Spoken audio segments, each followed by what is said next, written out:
السلام عليكم ورحمة الله وبركاته. الحمد لله وكفى وسلام على عباده الذين اصطفى أما بعد فأعوذ بالله من الشيطان الرجيم بسم الله الرحمن الرحيم ثم أورثنا الكتاب الذين اصطفينا দুনিয়ার সম্পদ তার কাছে একেবারে তুচ্ছ। আল্লাহ পাক আমাদের কাছে সারা দুনিয়াকে যদি মূল্য নির্ধারণ করা হয় তার যা মূল্য তার থেকে আরো বড় সম্পদ আমাদের কাছে আল্লাহ তাআলা রেখে দিয়েছে। যার সিনায় কোরআন কারীম আছে, পৃথিবীতে সে সবচেয়ে দামি মানুষ। খায়রুকুম মান তাআল্লামাল কুরআনা ওয়া আল্লামা খায়রুকুম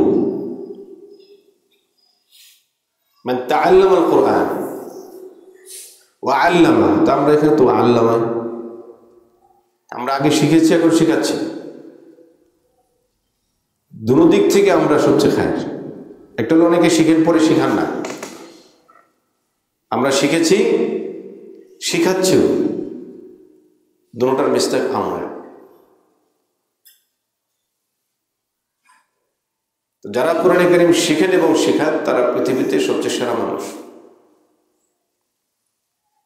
আমরা এত শ্রেষ্ঠত্বের সার্টিফিকেট পেয়েছি, কিন্তু আমরা শ্রেষ্ঠ না কেন? আসলে দেখেন, আমরা নদীতে যখন গোসল করতে যাই, শুধু হাত পা ধুলে কিন্তু নদীর কাছে যাওয়ার হক আদায় হবে না। ওখানে গিয়ে যদি আমরা ভালোভাবে ডুব দিতে পারি, কয়েকটা ডুব দিতে পারি, সাঁতার কাটতে পারি, তাহলে নদী যাওয়ার হক আদায়।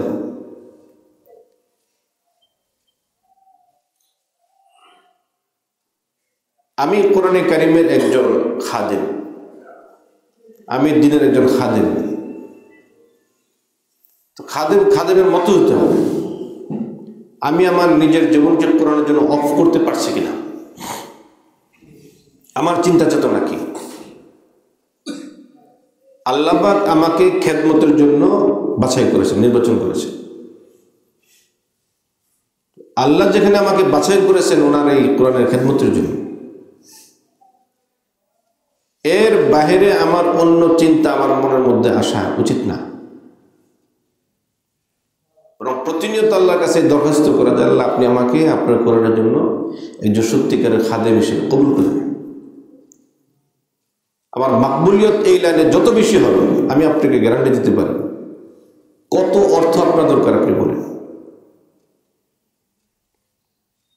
আপনার কাছে অর্থ একেবারে তুচ্ছ জিনিস মনে হবে।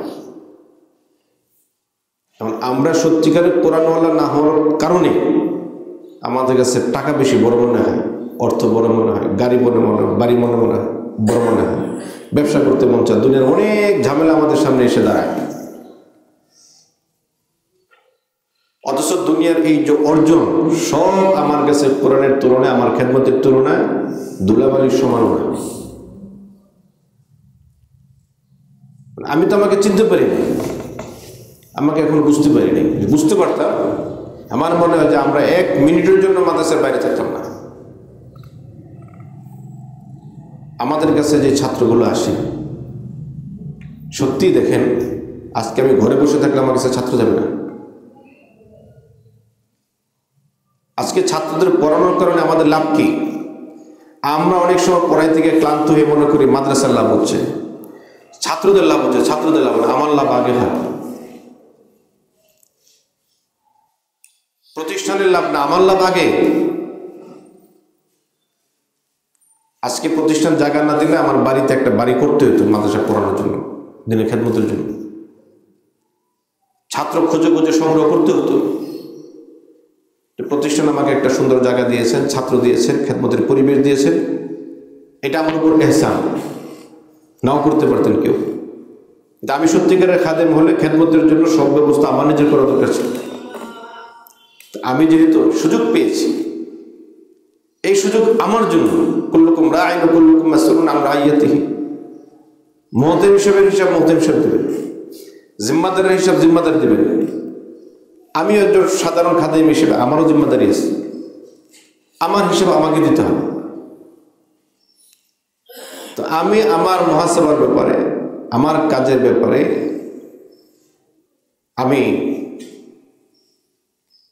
জবাবদিহিতার ঊর্ধ্বে যত বেশি থাকতে পারবো, আজকে তাহাজ্জুদ থেকে নিয়ে রাত্রে শোয়ার আগ পর্যন্ত শোয়ার আগে আমি যদি আমার নিজেকে একটা মুহাসাবার মধ্যে নিয়ে আসি, আজকে সারাদিন আমার কাছে যে ছাত্রগুলো ছিল, আমাকে যে সাবজেক্ট দেওয়া হয়েছে, মাদ্রাসার পক্ষ থেকে যে আমানত আমার কাছে রাখা হয়েছে, আমি এই আমানতদারি কতটুকু আদায় করেছি, কোথাও আমার কোনো ত্রুটি হয়েছে কিনা। যদি আমার দ্বারা ত্রুটি হয়ে থাকে, এটা আমার নোটের মধ্যে নিয়ে আসা। মানুষ হিসেবে ভুল হতে পারে। আমরা প্রত্যেক দিন যদি আমাদের অল্প অল্প ত্রুটিগুলো আমরা সমাধান করতে পারি, সংশোধন করতে পারি, একদিন আপনি একেবারে সকল সমস্যার ঊর্ধ্বে চলে যাবেন। আল্লাহ পাক আপনার খেদমত কেমনভাবে কবুল করবেন।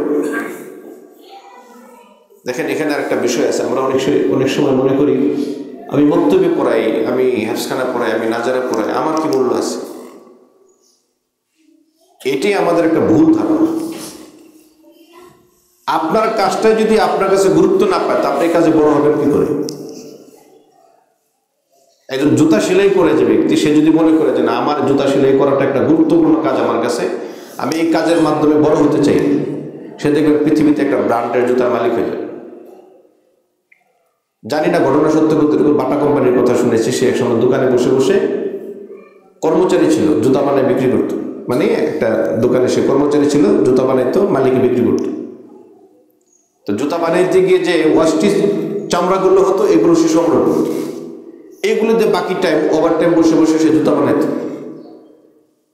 তার ডিজাইনগুলো গ্রাহকদের কাছে খুব বেশি পছন্দ হতো। এখান থেকে আস্তে আস্তে আস্তে আস্তে সে বাটা কোম্পানির মালিক হয়ে গেছে। কল্পনা করা যায়, কাজটা কিন্তু জুতা বানানো, মুচি।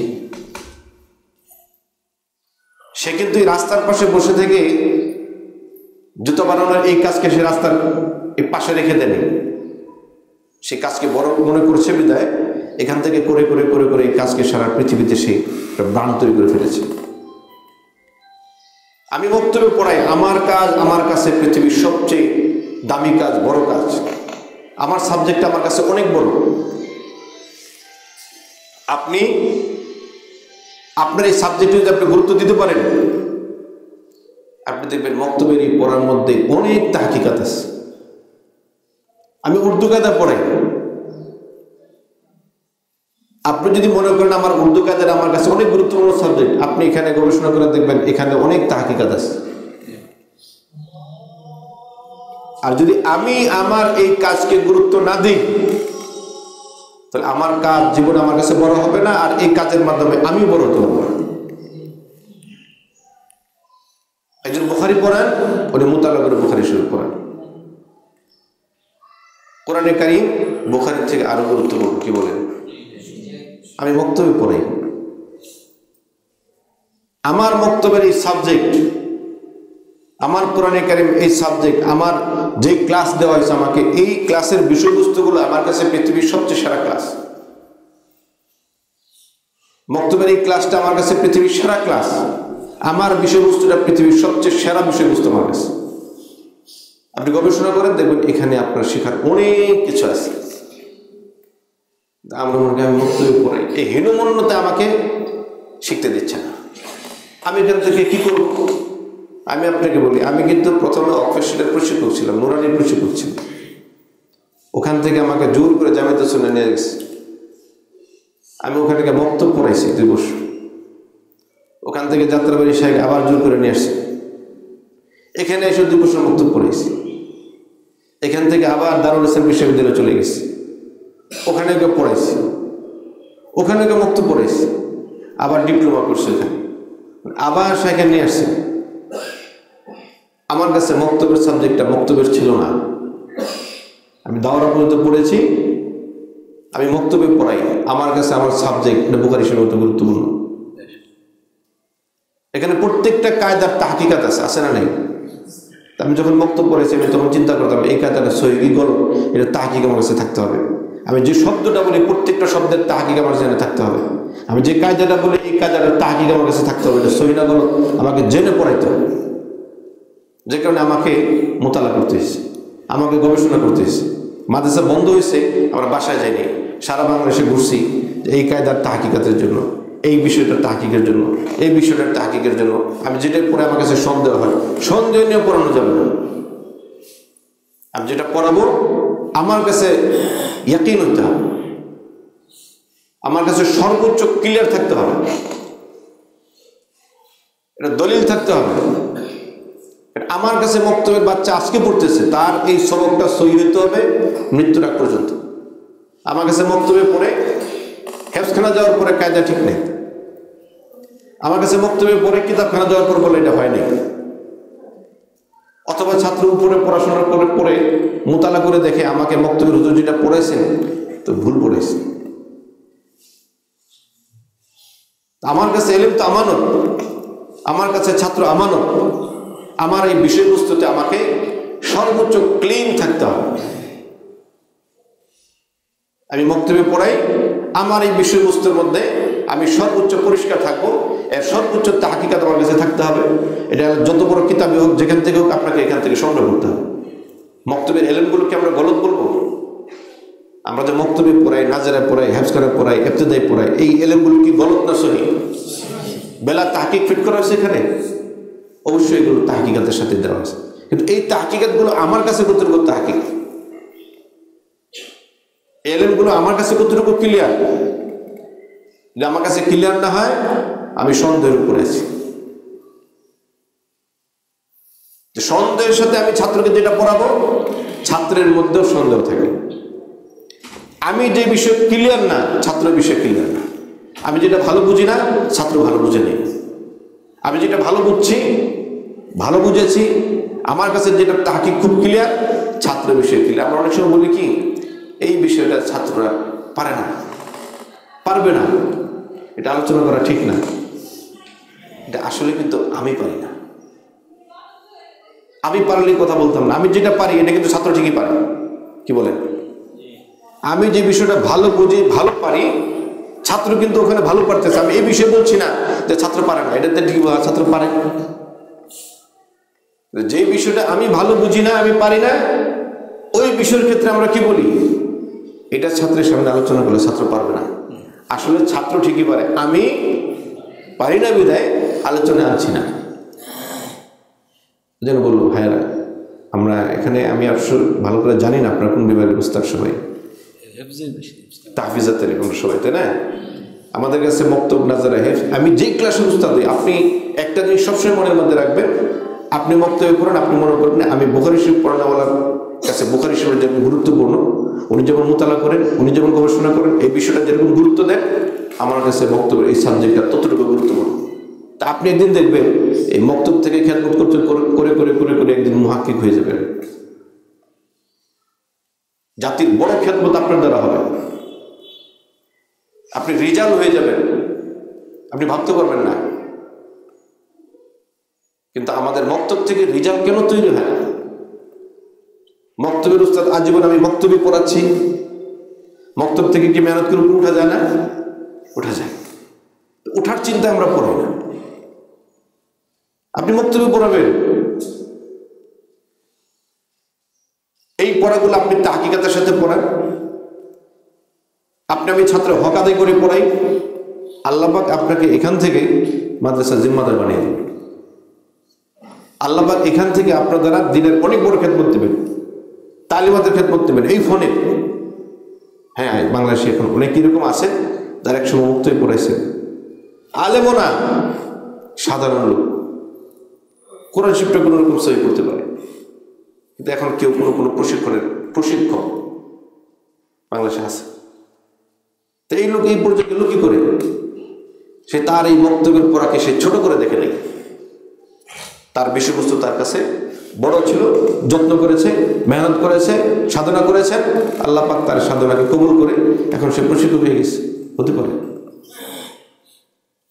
আপনি প্রশিক্ষক হলে তো আমাদের জাতির বড় খেদমত হবে। আপনার তাহকিকাত এখান থেকে মানুষ অনেক ফায়দা পাবে। আলহামদুলিল্লাহ, এখন তো অনেক তাহকিকাত এসে গেছে আমাদের কাছে। আমাদের প্রশিক্ষণের কাজ অনেক আগের থেকে শুরু হয়েছে। এই প্রশিক্ষণের মধ্যে কি কি সমস্যা আগের থেকে হয়েছে, এখন এগুলো আবার এখন ওয়াজে হচ্ছে। ওই যুগে যারা কাজ করেছেন তারা আমাদের জন্য অনেক বড় কাজ করে গেছে। কিন্তু ওই 10টা কাজের মধ্যে 2টা ত্রুটি হতেই পারে। সেই ত্রুটিগুলো এখন তাহকিকাতের মধ্যে চলে আসছে। কি করে আসলো? এই মেহনত গবেষণার কারণেই তো আসছে। এই জন্য আমরা যারা বক্তব্য না হেফজখানা পড়াই, আমি আপনাদেরকে কয়েকটা কথা বলবো। একটা হলো আমার বিষয়বস্তু, একটা কি আমি কোন সাবজেক্টে কাজ করি, আমার এই সাবজেক্টটা আমার কাছে অনেক বড় এবং এই সাবজেক্টে আমাকে রিজাল বলতে হবে। বড় হওয়ার উদ্দেশ্য মাতব্বরি না, বড় হওয়ার উদ্দেশ্য মানুষের কাছে শোহরত অর্জন না, বড় হওয়ার উদ্দেশ্য আল্লাহ পাক আমার দ্বারা দিনের বড় খেদমত দেবে। আমি দিনের একজন বড় দায়ী হতে চাই, আল্লাহ সন্তুষ্টির জন্য কাজ করতে চাই। এখানে আরেকটা বিষয় হয়ে যায় যে আমরা যখন বড় হতে থাকি, শয়তান আমাদেরকে ধোঁকা দিয়ে দিয়ে আমাদের কাজ নষ্ট করে দেয়, কিভাবে ঢুকে যায়। শয়তান আমাদের ঘাড়ে চেপে বসে। এখানে আমাদের অনেক সতর্কতার সাথে কাজ করতে হবে। আল্লাহ যখন কারো কাজকে কবুল করেন, আস্তে আস্তে আস্তে আস্তে তার একটা গ্রহণযোগ্যতা জাতির কাছে তৈরি হয়, ছাত্রের কাছে তৈরি হয়, সে নিজে বুঝতে পারে। এই সময় শয়তান আপনার ভিতরে ঢুকে আপনাকে বোঝায় আপনি মহান কিছু হয়ে গেছেন। এই শয়তান এখানে আপনাকে ক্ষতিগ্রস্ত করে দেয়। আমাদের সব হালতে একটা বিষয় আমাদের জেনে রাখতে হবে, মান তাওয়াদা লিল্লাহি রাফাহুল্লাহ। আমি আজকে যতটুকু ভালো করেছি, আজ পর্যন্ত যতটুকু ভালো করাচ্ছি, ভালো কাজ করতেছি, তার কোনোটাই আমার না।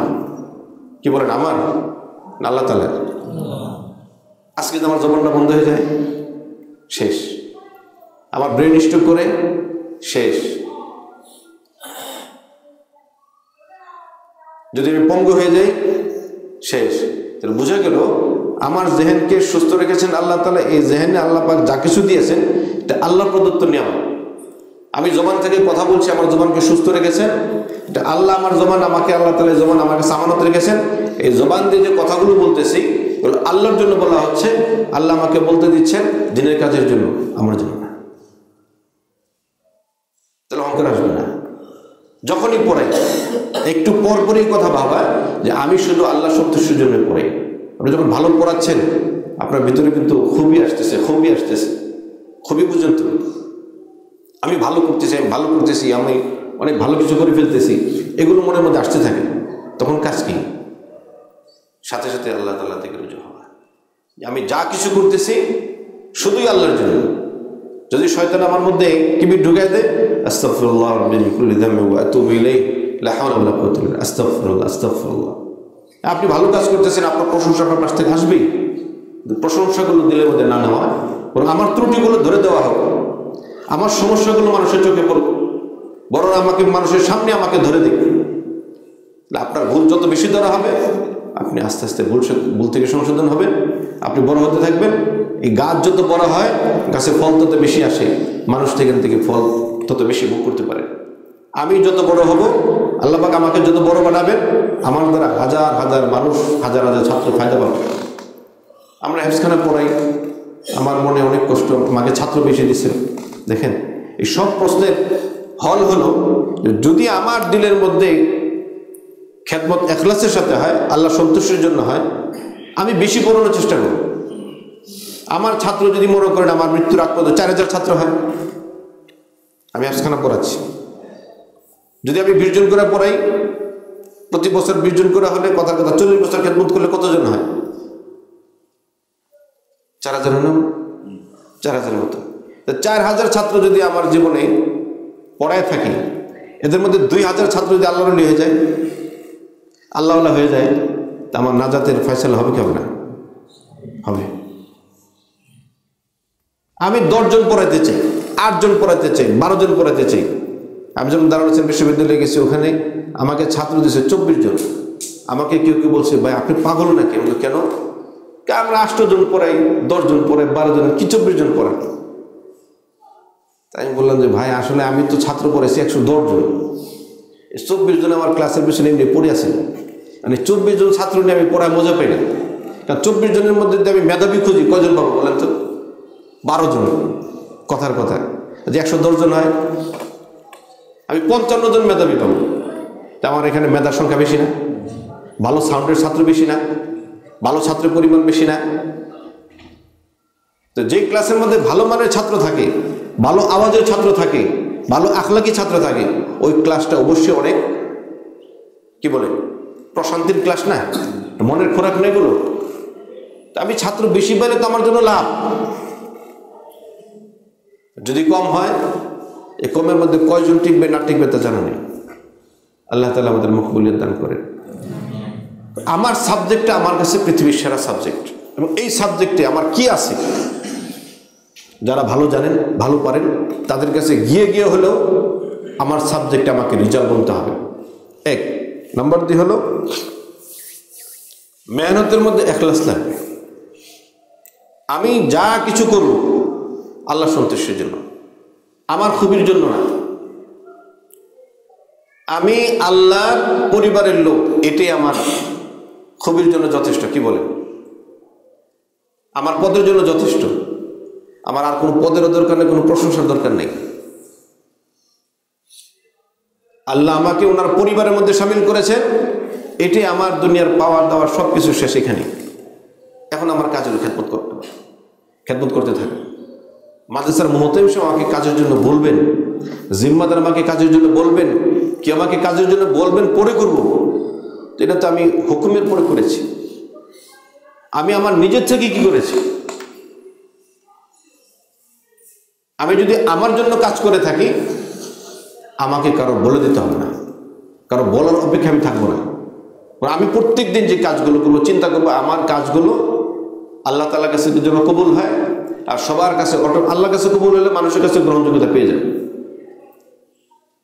আমি প্রত্যেকটা কদম ফেলবো যেন কোনো কদম, কোনো একটি পা ফেলতে আমার কোথাও কোনো ত্রুটি না। আস্তে আস্তে দেখবেন আপনার ত্রুটিমুক্ত হবে। আপনি আপনার কাজে আস্তে আস্তে আস্তে আস্তে দেখা যাবে যে আপনি একটা ভালো অবস্থানে চলে গেছেন। তখন হলো কাজের শান্তি। আর যদি আমি কাজ না বুঝি, আমার বিষয়বস্তু আমার কাছে ক্লিয়ার না, আমি কাজের মধ্যে আন্তরিক না, আমার কাজের মধ্যে ইখলাস নেই, আমাকে 24 ঘন্টা পেরেশানিতে থাকতে হবে। আমাকে জিম্মাদার কথা বলবেন, আমাকে মুহতামিম সাহেব কথা বলবেন, আমার ত্রুটিগুলো মানুষের ধরা পড়বে, সবসময় মনটা ছোট হয়ে থাকে না। আমি কাজ জানবো, কাজ করব। কাজ যখন সুন্দর হবে আমার নিজের দিলের থেকে একটা সাপোর্ট আসবে, আলহামদুলিল্লাহ আজকে ভালো কিছু করেছি, পারবো না ইনশাল্লাহ। তো আমরা মক্তব নাজারা হেফসখানায় ছাত্রদের পড়ানোর ক্ষেত্রে যে ভুলগুলো আমাদের হয়, ভুল বলতে 1 নম্বর হলো যে আমি ছাত্র চিনি না, ছাত্র আমাকে ভালো করে চিনে না। দেখেন, বাবা আর সন্তানের মধ্যে যদি সম্পর্ক ভালো না হয়, সন্তান সম্পর্কে বাবার ধারণা তেমন নেই, বাপ সম্পর্কে সন্তানের তেমন ধারণা নেই, তা আপনি তো অনেক বড় মানুষ, ছেলে আপনাকে মূল্যায়ন করে না। আপনার ছেলে ভালো মানুষ আপনি জানেন না। উস্তাদ হিসেবে ওনার কাছে যে কজন ছাত্র থাকেন, আমার কাছে যে কজন ছাত্র থাকে, প্রত্যেকটা ছাত্রই হলো আমার কল্যাণের জন্য, আমার কল্যাণের জন্য। ছাত্র পাওয়ার সাথে সাথে আল্লাহর কাছে শুকরিয়া আদায় করা, আল্লাহ আপনি আমাকে এই ছাত্রগুলো দিয়েছেন, খেদমতের সুযোগ পেয়েছি। এরা যতদিন আমার কাছে আছে, যে জন্য আমার কাছে দেওয়া হয়েছে, আমি যেন সর্বোচ্চ মেহনত এদের জন্য করতে পারি, আল্লাহর কাছে খুব বেশি কান্নাকাটি করা। দেখেন, আমরা উস্তাদ হওয়ার পরে, ছাত্র পাওয়ার পরে আল্লাহর কাছে কোনোদিন দরখাস্ত করিনি, অথচ প্রথম কাজ হলো খেদমতের জন্য নিজেকে আল্লাহর কাছে কবুল করা। আমি এমন উস্তাদ দেখেছি, ভালো মানুষ, ইস্তেদাদ আছে, প্রত্যেক দিন ওনার দ্বারা এমন কিছু অপরাধ সংঘটিত হয় যে অপরাধের কারণে মাদ্রাসা ওনার রাখাই যায়। ছাত্ররা বিরক্ত, উস্তাদরা বিরক্ত, গার্ডিয়ান বিরক্ত, সবাই বিরক্ত। তাকে যতই বোঝানো হয় বুঝে না, ত্রুটি হতেই থাকে। আমি জিজ্ঞেস করলাম যে ভাই তোমার এমন হয় কেন? কিন্তু আমি বলতে পারি না। কারণ হলো, পরে আমি ওকে বলছি যে আসলে তুমি এক কাজ করো, তোমার মুরব্বীর কাছে যাও, আমাদেরও ছাত্র, কিন্তু আমার যিনি মুরব্বী তারও মুরব্বী উনি। তখন তুমি হুজুর কাছে যাও, যে তুমি তোমার নিজের হালতটা সুন্দর করে হুজুর কাছে বলো, দিলের হালত খুলে বলতে হবে, লুকানো যাবে না। যেটা বললে তোমার ত্রুটি হবে, তোমাকে বলা হবে, তুমি হয়তো রাগ করবে, তোমাকে রাগ করা হবে, তুমি বলবে না, এমন যেন না হয়। একেবারে দিল খুলে সব কথা বলতে হবে। হুজুর কাছে গেছে, যাওয়ার পর সে যতটুকু পারছে বলছে। হুজুর বড় মানুষ বুঝে ফেলছে। হুজুর বললেন যে তুমি তো খেদমত পাওয়ার সাথে সাথে আল্লাহর কাছে তো কিছু বলো নাই। 2 রাকাত নফল পড়ে আল্লাহর কাছে তোমার কান্নাকাটি করা উচিত ছিল। কারণ এই খেদমতের যোগ্য আমি না, আল্লাহ আপনি আমাকে খেদমত দিয়েছেন, আমার দ্বারা যেন এই খেদমতের হক আদায় হয়, আমি যেন খেদমতের জন্য যোগ্য হই, যোগ্যতার জন্য যা যা দরকার এই জিনিসগুলো আপনার কাছ থেকে সাহায্য চাই। চেয়েছিল এখন না। তো যাই হোক, তো হুজুরের কথা অনুযায়ী দেখা গেছে সে 2 রাকাত নফল পড়ছে, আল্লাহর কাছে কান্নাকাটি করছে, তাহাজ্জুদ চালু ছিল, বলতে বলতে একটা পর্যন্ত আলহামদুলিল্লাহ তাদের অনেক ভালো কাজ হয়েছে। আমরা এই কাজগুলো করি না। ছাত্র পেয়েছি, আমার ছাত্রগুলো কেমন আমি কোনোদিন গবেষণা করিনি, অথচ উচিত হলো ছাত্র পাওয়ার সাথে সাথেই প্রত্যেকটা ছাত্র নিয়ে মোতালা করা। মোতালা কি বলে? মোতালা করে আসছে না? আপনি কি জানেন যে ছাত্র আমাদের মোতালা করে? ছাত্র যে উস্তাদ মোতালা করে এটা জানেন? মনে জানেন না। মনে করেন আজকে আমি আপনার প্রতিষ্ঠানে উস্তাদ হিসেবে নিয়োগ হলাম, এই গ্রুপে উস্তাদ নেই, ছাত্র কিন্তু অপেক্ষা আছে একজন উস্তাদ আসবেন। উনি কেমন হবেন, কেমন হতে পারে, কেমন মানুষ, তার আগের থেকে গবেষণা শুরু করুন। আপনি মাদ্রাসায় পা রাখার সাথে সাথে ওই পা ফেলার পর থেকে ছাত্র আপনাকে ফলো করা শুরু করছে। আপনি খেতে বসছেন, আপনাকে দেখতেছে, আপনি শুতে যাচ্ছেন, ছাত্র আপনাকে দেখতেছে, আপনি ক্লাসে আসছেন, আসার সাথে সাথে একেবারে আপনার পায়ের চুল থেকে, মাথার চুল থেকে পাতা পর্যন্ত আপনাকে মোতালা শুরু করে দিচ্ছে। হুজুর কি বলেন, কি করেন, ক্লাসে কতটুকু গুরুত্বের সাথে উনি বসেন, পড়া কিভাবে ধরেন, কিভাবে কথা বলেন, ওনার কথার কতটুকু আসর আমাদের উপরে আছে। ছাত্র কিন্তু একেবারে আমাকে এমআরআই করে ফেলছে, আপনি জানেন, আমাদের খবর নেই। অথচ তার থেকে ছাত্রদের থেকে আমার বেশি মোতালা করা উচিত ছিল ছাত্রদের। প্রত্যেকটা ছাত্রের নাম লিখে লিখে, প্রত্যেকটা ছাত্রের মেধা কেমন, তার আচরণ কেমন, চিন্তা ভাবনা কেমন, পড়ালেখা তার গুরুত্ব কেমন, ভালো এবং মন্দ দিকগুলো আপনার চিহ্নিত করে নোট করা উচিত ছিল। 1 সপ্তাহ পর্যন্ত আমি পড়াও শুনবো, এই পড়াশোনার মাধ্যমে তার পুরো হালতটাকে আমার কাছে রিপোর্ট করে নেব। কেন? দেখেন, ডাক্তারের কাছে যখন রুগী যায়, ডাক্তারের কাজ কি? প্রথমে রুগীর থেকে সবকিছু শুনে উনি এগুলো রিপোর্ট করে পরে পাঠায় দেন, ল্যাবে পাঠায় দেন, কি বলেন, ডায়াগনোস্টিক সেন্টারে পাঠায় দেন, ওখানে আপনি এগুলো পরীক্ষা করে নিয়ে আসেন। রোগ ধরা পড়ে তারপর তার চিকিৎসা শুরু হয়। আমার কাছে এই ছাত্রগুলো যে আল্লাহ তাআলা পাঠিয়েছেন, এদের এই হক আদায়ের জন্য। আমি যদি তাকে নাই চিনি, তার মেধা সম্পর্কে আমি না জানি, তার আচরণ সম্পর্কে না জানি, আমি তাকে ইসলাম করবো কি করবো? এই জন্য আমাদের প্রথম কাজ হলো এই বিষয়গুলো নোট করে, এই 1 বছর পর্যন্ত ছাত্র আমার কাছে থাকে, এই একটা বছর, এই 1 সপ্তাহে তার সবকিছু নোট করে, 1 বছরে তার জীবনের এই ত্রুটিগুলো সংশোধন করে, তার পড়াশোনার মান উন্নয়ন করে, তার মধ্যে তারা কি চিন্তা করে, এটা হলো আমাদের কাজ। কিন্তু আমরা দেখা যায় আমার ছাত্রের কার কি হালত বলতে পারি না, ছাত্রের পড়া কোন জায়গায় অনেক সময় আমরা উস্তাদের বলতে পারি। মন খারাপ করবেন না, আমি এই কথাগুলো একটু ওপেন বলতেছি, আমারও ত্রুটি আছে। ছাত্র সবক পড়ে 12 পৃষ্ঠায়, আমি 14 পৃষ্ঠা সবক ধরতেছি। তো এই ছাত্র সম্পর্কে আমার কতটুকু ধারণা আছে বলতে পারি না।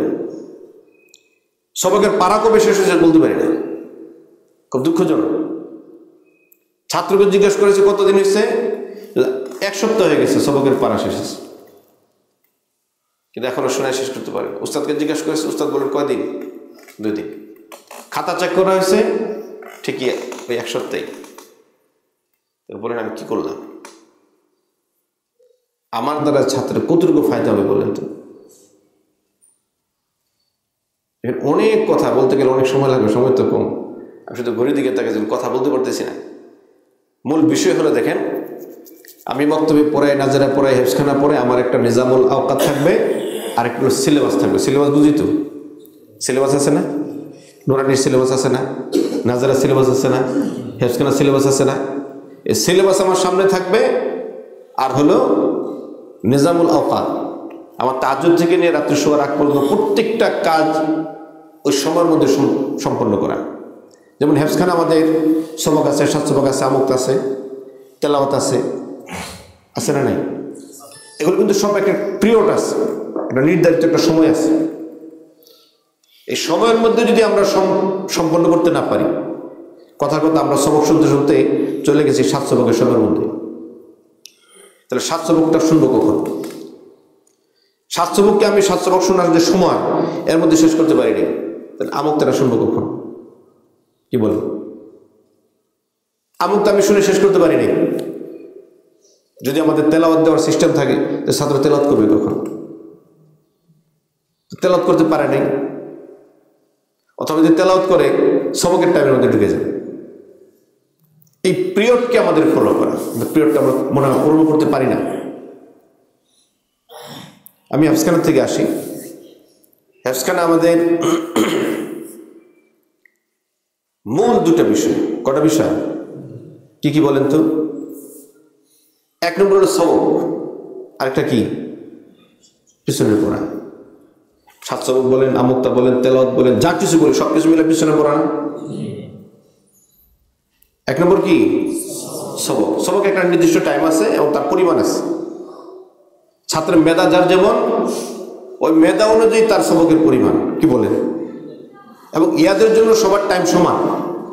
2 ঘন্টা, কোথাও 1.5 ঘন্টা দেওয়া আছে, কোথাও 100 ঘন্টা, কোথাও 2.5 ঘন্টা আছে, যে ছাত্রের থেকে যেভাবে আমরা আদায় করতে পারি।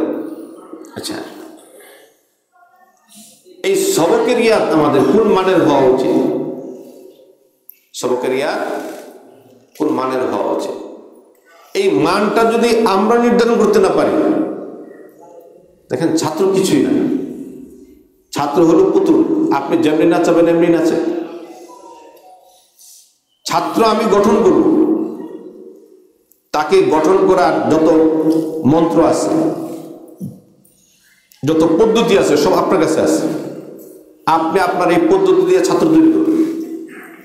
এখন ছাত্রের সবকের ইয়াদ, দরজাটা লাগিয়ে দিলে ভালো, হ্যাঁ, ওঠা বসা করলে সুবিধা। তো বলতেছিলাম যে সবকের ইয়াদ যদি ইয়াদের মতো না হয়, দেখেন আমাদের কি কি সমস্যা হয়। শুধু সমস্যাই না, মহা সমস্যা। সবকের ইয়াদ ভালো না হওয়ার মানে হলো আপনি অপেক্ষা করবেন যে 7 সবকে ছাত্র পারবে না, আমুক্তাতে পারবে না। এর মানে হলো সবক কাঁচা মানে পিছনে সব কাঁচা। আমাদের যদি টার্গেট থাকে যে আমাদের ছাত্র কোরআনে কারিম ইয়াদ করবে, সেই ইয়াদটা থাকবে মৃত্যুর আগ পর্যন্ত। কোন পর্যন্ত? হেফজের লক্ষ্য উদ্দেশ্য কি? হেফজখানা থেকে ফারেক হওয়ার ভুলে যাওয়া, নাকি মৃত্যুর আগ পর্যন্ত ইয়াদ থাকা? কোরআনে কারিম পড়ে ভুলে যাওয়াটা সবের কাছে গুনার কাজ, মারাত্মক গুনার কাজ। এমনকি হাদিসে আসছে যে আমি কোরআনে কারিম ভুলে গেছি, এ কথা বলা নিষেধ। বরং শয়তান আমাকে ভুলে দিছে, শয়তান আমাকে ভুলে দিছে, আমি বলি নাই। আমি ভোলা মানে কি? ইচ্ছাকৃতভাবে ভুলে যাওয়া। এটা কোরআনের সামনে বেয়াদবি, বেহুরমতি। আমি পড়ছি আর ভুলছি না, এটা কোরআনের সাথে, এটা কোরআনের সাথে যায় না। বরং আমি চেষ্টা করতেছি, আমি চেষ্টার মধ্যে আছি, আমি শত চেষ্টা করি, কিন্তু শয়তান আমাকে কি করে ভুলাই দেয়। আমার ভোলার ইচ্ছা নাই, আমি ইচ্ছা করে ভুলি নাই, এমন কাজও করি নাই যে ভুলে যাব, শয়তান আমাকে ভুলে দিচ্ছে। ভুলে যাওয়া কোরআনে কারিম এটা নাই। তাহলে ইয়াদ থাকতে হবে মৃত্যুর আগ পর্যন্ত। মৃত্যুর আগ পর্যন্ত ইয়াদের জন্য সবকের ইয়াদটা কোন পর্যায়ের হওয়া উচিত? কি বলে? আমরা যদি টার্গেট নেই যে আমরা সবকের ইয়াদটা মৃত্যুর আগ পর্যন্ত যেন ইয়াদ থাকে, এই টার্গেটে সবক ইয়াদ করতে হবে, এই কথা ছাত্রকে জানাই দেওয়া। এবং আপনি সবক নেওয়ার সিস্টেমটা এমন হবে যে ছাত্র জানবে যে এই মানের ইয়াদ না হলে উস্তাদি আমার থেকে পড়া শুনবেন না, সে বাধ্য হবে। এটা শুধু মানসিকতার বিষয়। দেখেন, আপনি পড়া যেমন শোনেন ছাত্র তেমন ইয়াদ করে। আপনি শুনতে গিয়ে যদি খুব কঠিন ইয়াদের সাথে শুনেন, কঠিন ইয়াদ না হলে আমি শুনবো না, ধীরে ধীরে তাকে তৈরি করেন, সে দেখবেন সবক ইয়াদের আগে ভালো করে ওযু করে ইস্তেগফার পরে দুরূদ শরীফ পড়ে আল্লাহর কাছে সাহায্য হচ্ছে, সে এমনভাবে বসবে যে আমার উস্তাদকে এই মানের ইয়াদ না করতে পারলে উস্তাদ আমার পড়া শুনবেন না। তার এই বসার গুরুত্ব, ইয়াদের গুরুত্ব তার মধ্যে এত বেশি থাকে, এই গুরুত্বটা তাকে বেশি পরিমাণে ইয়াদ করে। বুঝাইতে পারিনি? তাকে একটা টার্গেট দিয়ে দিতে হবে যে আমি আপনার থেকে এই মানের ইয়াদ চাই, এই ইয়াদ ছাড়া আমি পড়া শুনবো না। প্রয়োজনে সে 4 লাইন দেখ, এই 4 লাইনের মধ্যে এই মানের ইয়াদের সাথে আপনি শুনবেন, যাতে সে মৃত্যুর আগ পর্যন্ত এই ইয়াদটা সে ভুলে না যায়, না ভুলে। পরে আস্তে আস্তে দেখবেন তার এই মানসিকতা যখন তৈরি হয়ে যাবে তার ভিতরে, পরে দেখবেন এক আয়াত করে বাড়তে বাড়তে ঠিকই দেখবে সে 1 পৃষ্ঠায় দেবে। এখন 1 পৃষ্ঠা দেয়, পরে 1 পৃষ্ঠায় দিবে। যে 2 পৃষ্ঠা দেয় সে 2 পৃষ্ঠায় দিবে। কিন্তু তার এই মানসিকতা তার মধ্যে তৈরি করে দেওয়া যে আমাকে পড়া শুনাইতে হলে এই মানের ইয়াদের সাথে শুনাইতে হবে, আপনাকে টার্গেট দিয়ে দেন। ঠিক শুধু তার মধ্যে পার্থক্য একটাই হবে যে আপনাকে শোনানোর ক্ষেত্রে সর্বোচ্চ মানের ইয়াদ দিয়ে শুনাইতে হবে, এই জন্য সর্বোচ্চ ইয়াদের জন্য সে সর্বোচ্চ মেহনত করবে। আর যদি কোনো টার্গেট না থাকে, সে জানে যে উস্তাদের কাছে যদি লুকমাও যায় ধরেন না, টুকা যায় কোনো গুরুত্ব নেই, কিছু বলেন না, সে দেখবেন ক্লাসে আসবে গল্পের নিয়তে। কি এরকম ইয়াদের জন্য এত কষ্ট করতে হয় না, কিছুক্ষণ পরে সেটা বাকিটা বিষয় সময় নষ্ট করবে। দুটা বিষয় দেখেন, যদি আমি ইয়াদ সর্বোচ্চ মানের করাইতে পারি, লাভটা কি দেখেন? যদি ইয়াদ তার সর্বোচ্চ মানের হয় সবকের মধ্যে, বাকি পুরাটাই লাভ। কি লাভ? এটা যখন সে 7 সবক হিসেবে পড়ে, একটা সময় পায় না, 1 ঘন্টার মতো সময় পায় না, কথা বলেন, সময় পায় কিনা? 7 সবক ইয়াদের জন্য একটা সময় দেয় কিনা? তখন সে এই 1 ঘন্টা কিন্তু আবার পাইলো কিসের জন্য? দেখেন এই 7 সবক আমুকটা আমরা বলবো না, আমরা বলবো পিছনে পড়া। কি বলবো? এই 7 সবক আমুকটা বলে বলে আমরা বুঝাইতে চাই এটা মনে নতুন পড়া। গার্ডিয়ান তো জানে না। আমাদের ভিতরে মানে অনুভূতিটা এমন, এটা মনে আরেকটা পড়া, আমুকটা এটা আরেকটা পড়া, তেলাওয়াত এটা আরেকটা একটা পড়া। পারা শেষ করে 2 দিন 3 দিন 4 দিন 5 দিন 1 সপ্তাহ লাগবে, এটা আরেকটা কাজ না। দেখেন আমরা সবক ইয়াদ করেছি, এটাই ইয়াদ, এরপর যা আছে সব পিছনের পড়া, এবং সেগুলো ইয়াদ আগের থেকে আছে, আরো ইয়াদের জন্য আমরা পড়তেছি। 7 সবক ভোলা পড়া ইয়াদ করার জন্য 7 সবক না, আমুকটা ভুলে গেছে ওটাকে ইয়াদ করার জন্য আমুকটা না, তেলাওয়াত যেটা ভুলে গেছে ওটার জন্য তেলাওয়াতের মাধ্যমে ইয়াদ করার জন্য কিন্তু তেলাওয়াত দেওয়া হয়নি, বরং সবকের ইয়াদ করেছে এই ইয়াদকে আরো বৃদ্ধি করার জন্য 7 সবক। কি বলেন? আর যদি বলেন যে না হুজুর 7 সবকের মাধ্যমে ইয়াদ করবো, তাহলে সবকের মধ্যে আপনি ইয়াদ করালেন না কেন? বুঝাইতে পারিনি। যদি সবকে কাঁচা থাকে, খেয়াল করি, যদি সবকে কাঁচা থাকে, কাঁচার কোন ধরনের? যদি লুকমার সাথে হয় মারাত্মক সমস্যা, টুকার সাথে হয় তাও সমস্যা, যদি সন্দেহের সাথে ইয়াদ করে থাকে তাও সমস্যা। কিভাবে সমস্যা? এই পৃষ্ঠার মধ্যে যদি একটা সন্দেহ থেকে যায়, তাহলে 7 সবক যদি তার 20 পৃষ্ঠা, 7 সবক আপনাদের কয় পৃষ্ঠা? আপনাদের 7 সবক কয় পৃষ্ঠা? এটা একটা জানার বিষয় আছে।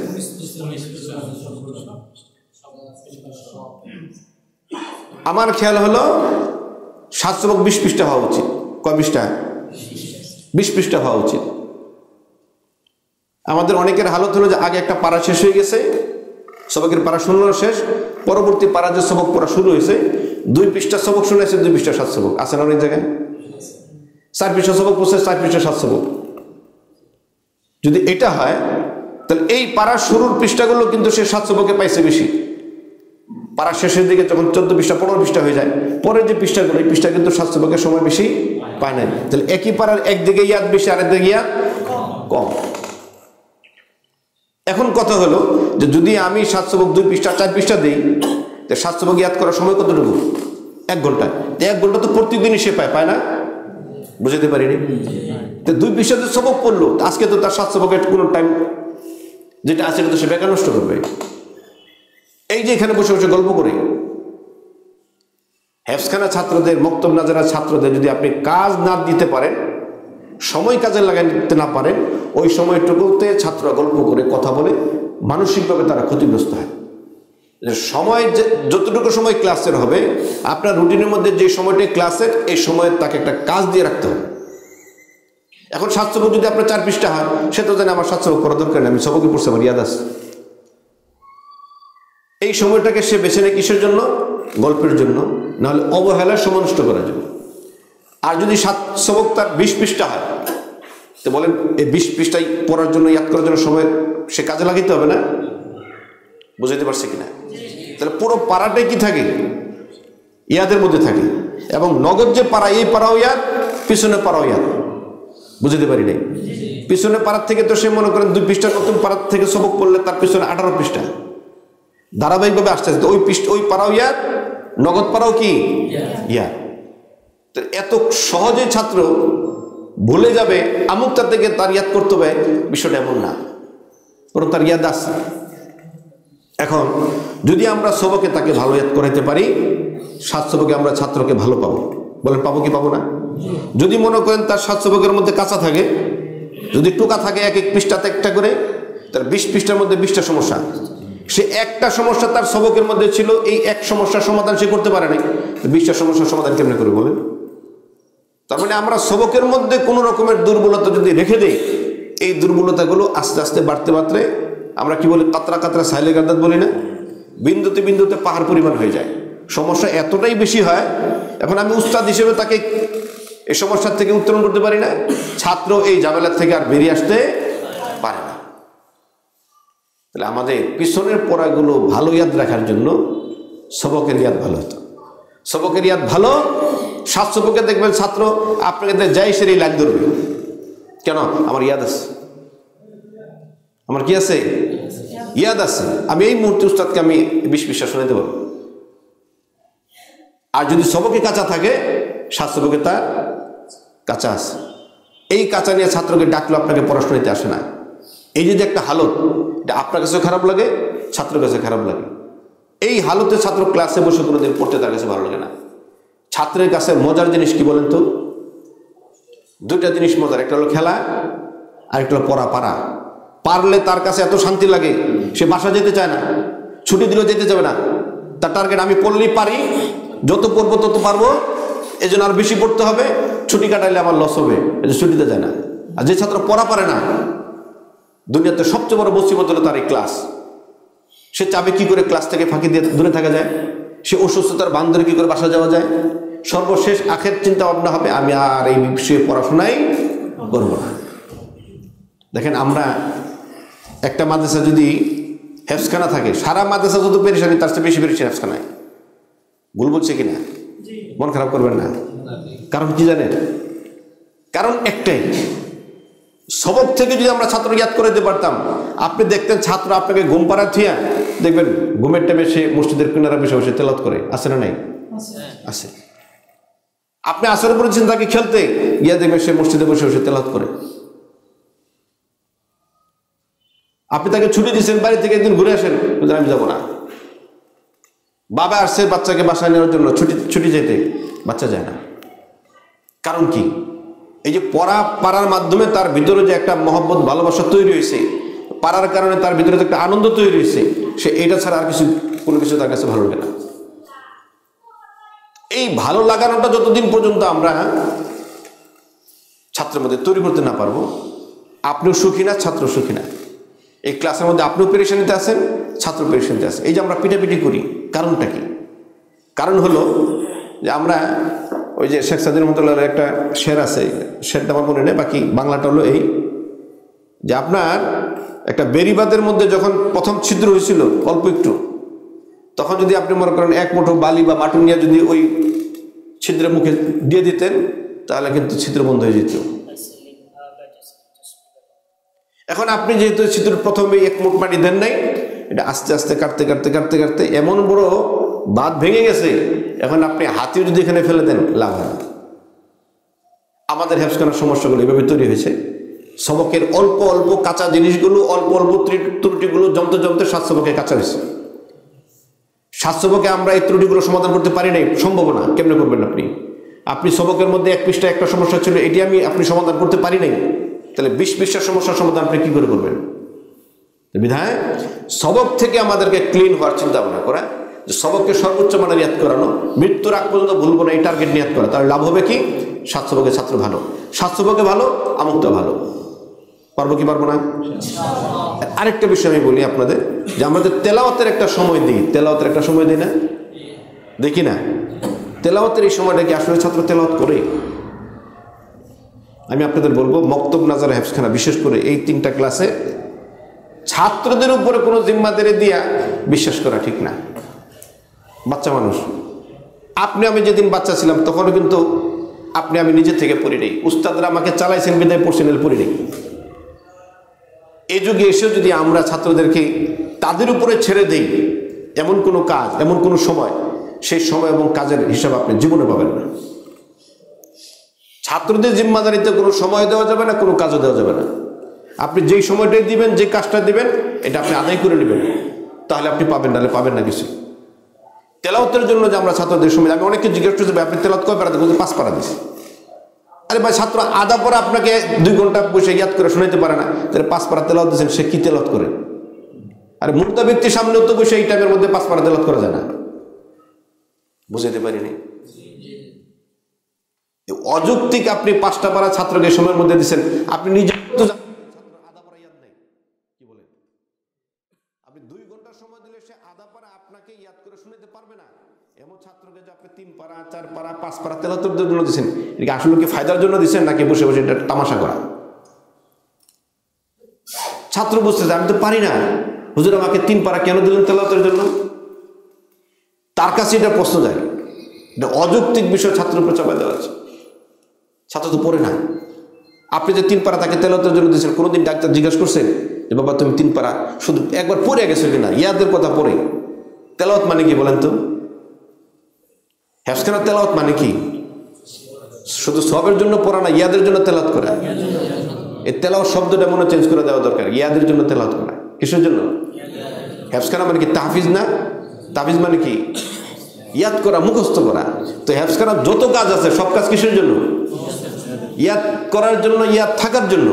কিন্তু আমরা নাম দিয়েছি কি? তেলাওয়াত। এই নামটার মধ্যে শিথিলতা আছে, এই এস্তেলাটার মধ্যে কি আছে? শিথিলতা আছে। আমরা কোনোদিন ছাত্রকে তেলাওয়াতের পারা দিয়ে তার থেকে জিজ্ঞেস করি নাই এবার তুমি আসলে শুধু তেলাওয়াত করছো কিনা, ইয়াদের কথা পড়ে, এটাও জিজ্ঞেস করি না। জিজ্ঞেস করলে দেখবেন ছাত্র বলবে না আসলে তেলাওয়াত করি। সত্যি কথা বল, তেলাওয়াত করিনি। আমি অনেক হেফজখানায় গেছি, সাধারণত জোহরের পরে আমরা তেলাওয়াতের জন্য দিই না। আমি নাম বললে আপনারা চিনে ফেলবেন, বলবো না, শুধু হালতটা বলছি।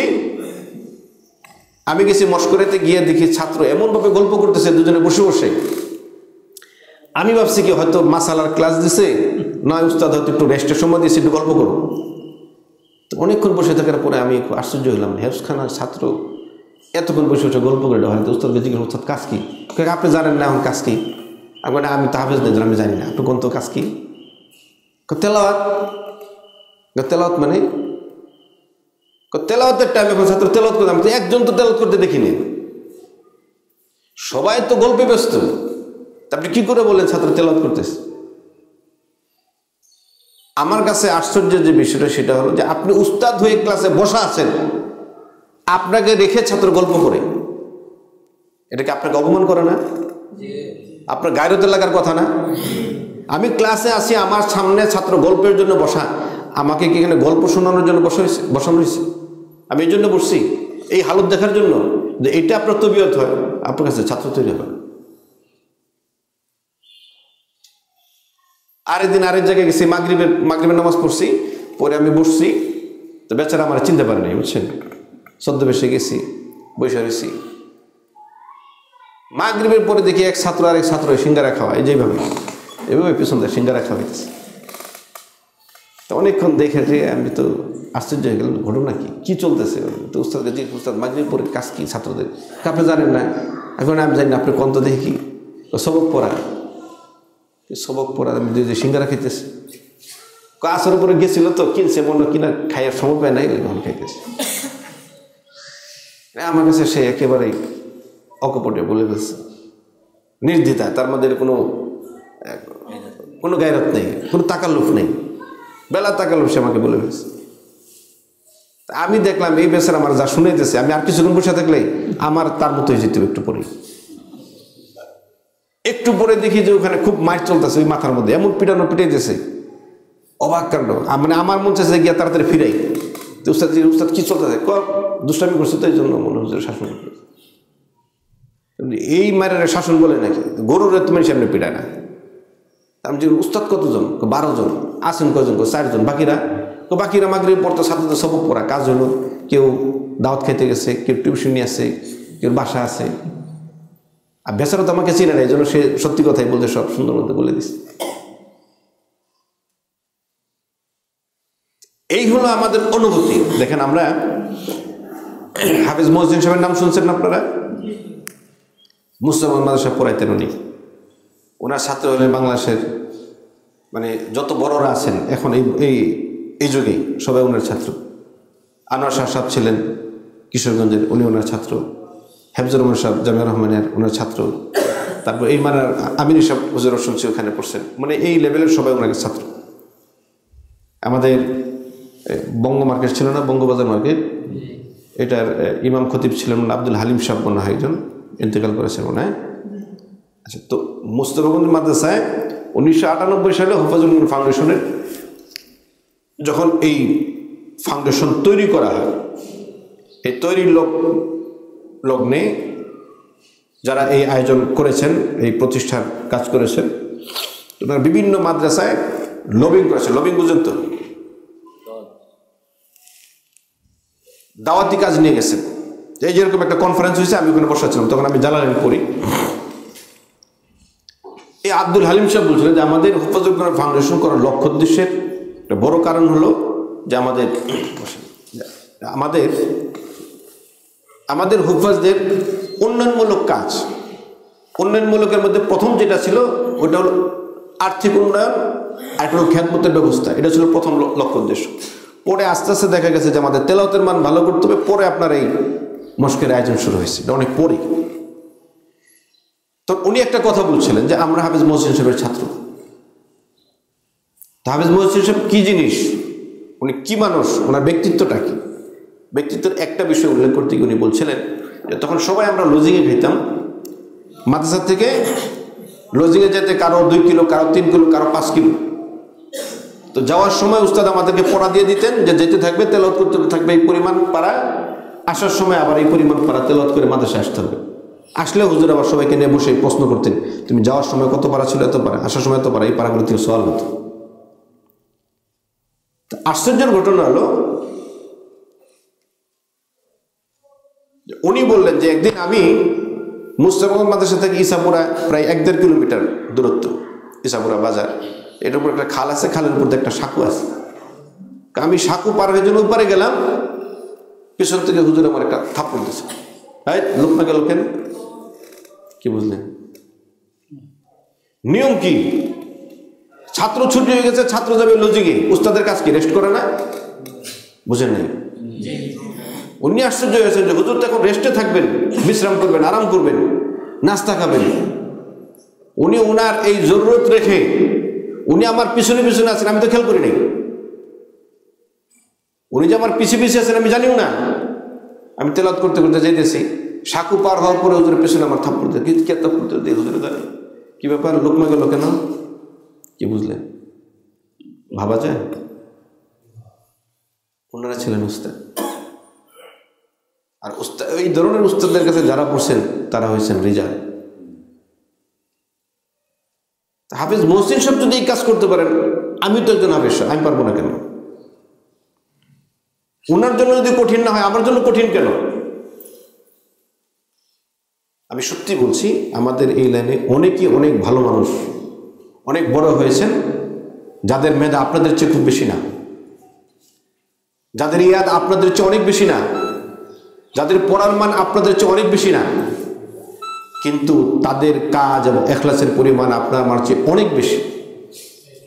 আমি কারোর কাছে গেছি, এই যে আমাদের হেফজখানার নিয়ম কি, দিনের বেলা প্রায় 11:30 বা 12টার দিকে ক্লাসে বসে না, ঘুম থেকে ওঠার পরে আমি একজনের কাছে গেছি, নাম বলবো না।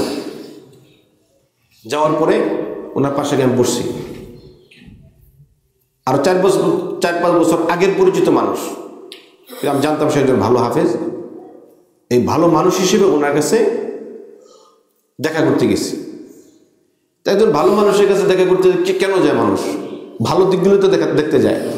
তো উনি যে ভালো মানের হাফেজ, ভালো মানের শিক্ষক, তার ভালো দিকগুলো কি, এগুলো মোতালা করতে গেছি। আমার সাথে আরেকজন ছিলেন, দুজন একসাথে গেছি। যাওয়ার পরে উনি ক্লাসে বসছেন, ঘুম থেকে ওঠার পরে ছাত্রদের নিয়ে পড়া শুনতেছিলেন, আমি ওনার পাশে বসছি। আমার ওনার পাশে বসার উদ্দেশ্য হলো উনি ছাত্রের পড়া কিরকম ধরেন, ক্লাসের গুরুত্ব ওনার কাছে কিরকম। আমি যে একজন গুরুত্বপূর্ণ মানুষ, তার একজন মেহমান, ওনার পাশে গিয়ে বসলাম, উনি আমার দিকে একবারও ফিরে তাকান নেই।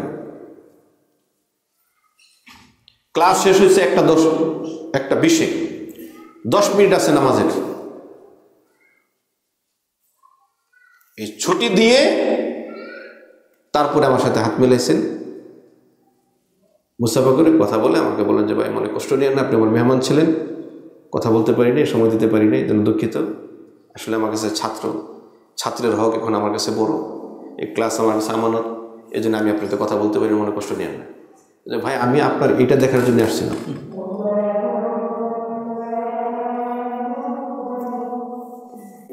كما باركت على إبراهيم وعلى آل إبراهيم إنك حميد مجيد. رب زدني علما رب زدني علما رب اشرح لي صدري ويسر لي أمري واحلل عقدة من لساني يفقه قولي وبك نستعين يا مستعين. الحمد لله رب العالمين والعاقبة للمتقين والصلاة والسلام على سيد المرسلين وعلى آله وأصحابه أجمعين. ربنا ظلمنا أنفسنا وإن لم تغفر لنا وترحمنا لنكونن من الخاسرين. ربنا آتنا في الدنيا حسنة وفي الآخرة حسنة وقنا عذاب النار. يا حي يا قيوم برحمتك نستغيث. يا حي يا قيوم برحمتك نستغيث. اللهم اجعل في قلبي نورا وفي سمعي نورا وفي بصري نورا. اللهم اجعل في قلبي نورا وفي سمعي نورا وفي بصري نورا. اللهم إنا نسألك فعل الخيرات وترك المنكرات. اللهم إنا نسألك فعل الخيرات وترك المنكرات. اللهم إنا نسألك فعل الخيرات وترك المنكرات. رب زدني علما نافعا فهما كاملا. رب اشرح لي صدري ويسر لي أمري واحلل عقدة من لساني يفقه قولي وبك نستعين يا مستعان. মওলাই কারীম আপনি আমাদের জিন্দেগীর সমস্ত গুনাহ খাতা মাফ করে দিন। মওলাই কারীম আপনি আমাদের সবাইকে আপনার কোরআনের জন্য ভরপুর কবুল করেন। মওলাই কারীম সকল বালা মুসিবত থেকে আপনি আমাদের হেফাজত করেন। মওলাই কারীম আপনি আমাদেরকে ইলমে আমলে তারাক্কি দান করেন। মওলাই কারীম এই যে মজলিসে আমরা একত্রিত হয়েছি, মওলাই কারীম হাশরের ময়দানে এরকম একত্রিত হওয়ার তৌফিক দান করেন। মওলাই কারীম এই মজলিসকে আপনি দ্বীনের জন্য কবুল করে নিন। মওলাই কারীম আপনি আমাদের সবার কাজকে আপনি মকবুলিয়ত দান করেন। মওলাই কারীম আপনি আমাদের মাদ্রাসাগুলোকে কবুল করেন। মওলাই কারীম আপনি আমাদের আসাদাদেরকে মধ্যে ইখলাস দান করেন। মওলাই কারীম আপনি আমাদের আসাদাদেরকে মেহনতকে আপনি মকবুলিয়ত দান করেন। মওলাই কারীম আপনি আমাদের ছাত্রদেরকে কবুল মঞ্জুর করেন। মওলাই কারীম সারা পৃথিবীর সকল মাদ্রাসাগুলোকে কবুল করেন। মওলাই কারীম সকল আসাদাদেরকে আমাদেরকে আপনি কবুল করেন। মওলাই কারীম সকল ছাত্রদেরকে আপনি হাক্কানি হাফেজ এবং আলিম হিসেবে কবুল করেন। মওলাই কারীম এই মজলিসের যারা আয়োজন করেছেন, মওলাই কারীম তাদের এই মজলিসের খায়ের তাকে আপনি দান করেন। মওলাই কারীম আপনি আমাদের দেশের জন্য খায়ের ফয়সালা করেন। মওলাই কারীম এই মজলিস আরো বেশি বেশি তৌফিক দান করেন। মওলাই কারীম মজলিস থেকে আমরা সর্বোচ্চ উপকৃত হতে পারি এরকম ব্যবস্থা করে দেন। মওলাই কারীম সকল বালা মুসিবত থেকে আপনাদের দেশকে হেফাজত করেন। মওলাই কারীম আপনার দেশের জন্য খায়ের ফয়সালা করেন। মওলাই কারীম আমাদের মাদ্রাসাগুলো বিভিন্ন সময় বিভিন্ন সমস্যা করে যায়, মওলাই কারীম আপনি মাদ্রাসাগুলোকে আপনি হেফাজত করেন। মওলাই কারীম আপনি আমাদেরকে হেফাজত করেন। মওলাই কারীম আপনি আমাদেরকে দ্বীনের মধ্যে পরিপূর্ণ দাখিল ও তৌফিক দান করেন। রব্বির হামহুমা কামা রাব্বায়ানি সগীরা। রব্বির হামহুমা কামা রাব্বায়ানি সগীরা। সুবহান রাব্বিকা রব্বিল ইজ্জাতি আম্মা ইয়াসিফুন ওয়া সালামুন আলাল মুরসালিন বিরহমাতিকা ইয়া আরহামার রাহিমিন। আসসালামু আলাইকুম। ঢাকা মাহফিল সুস্থ সমাজ গড়ার বিপ্লবী চেতনায়।